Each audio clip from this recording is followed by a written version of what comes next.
ఇప్పుడే జీ5 app download చేయండి. చూడండి మీ ఫేవరెట్ టీవీ షోస్ ఎప్పుడైనా ఎక్కడైనా. అంత జరిగిందా? అంతా మన మంచి కోసమే జరిగింది శ్రీను. ఇక నుంచి మనం భార్యాభర్తలుగా నటించాల్సిన అవసరమే లేదు.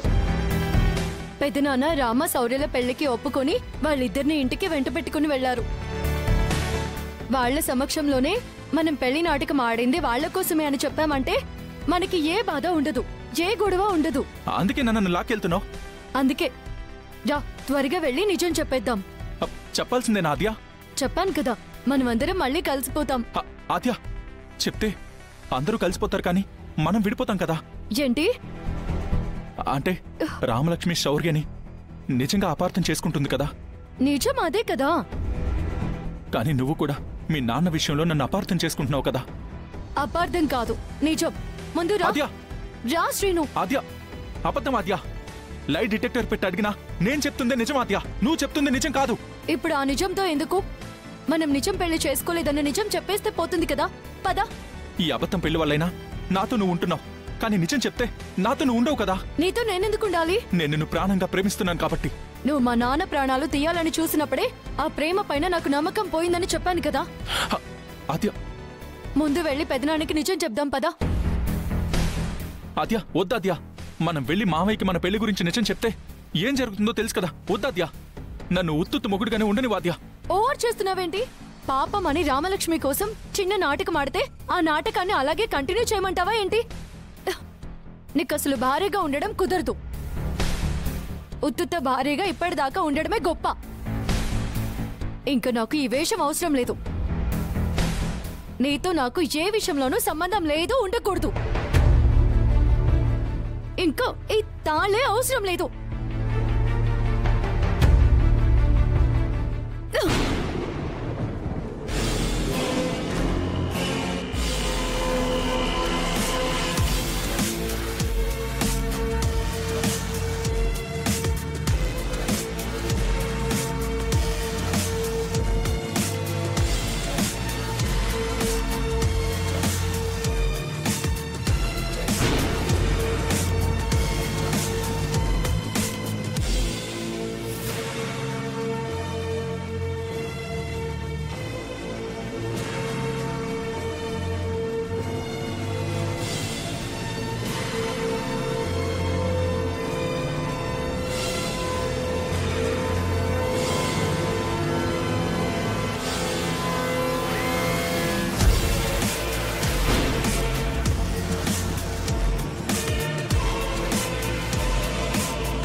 అమ్మా, తప్పడం లేదు.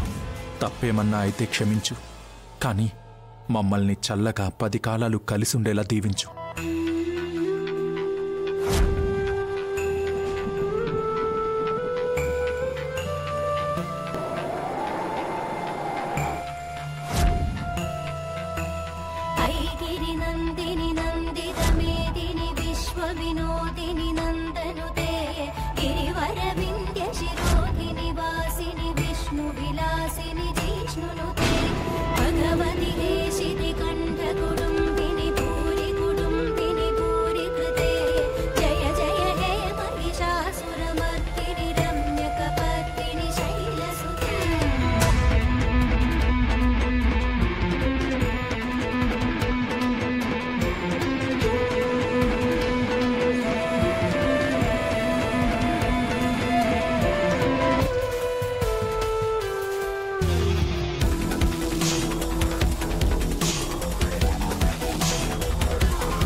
జీ5 యాప్ డౌన్లోడ్ చేసి అన్ని ఎపిసోడ్స్ పూర్తి ఉచితంగా చూడండి.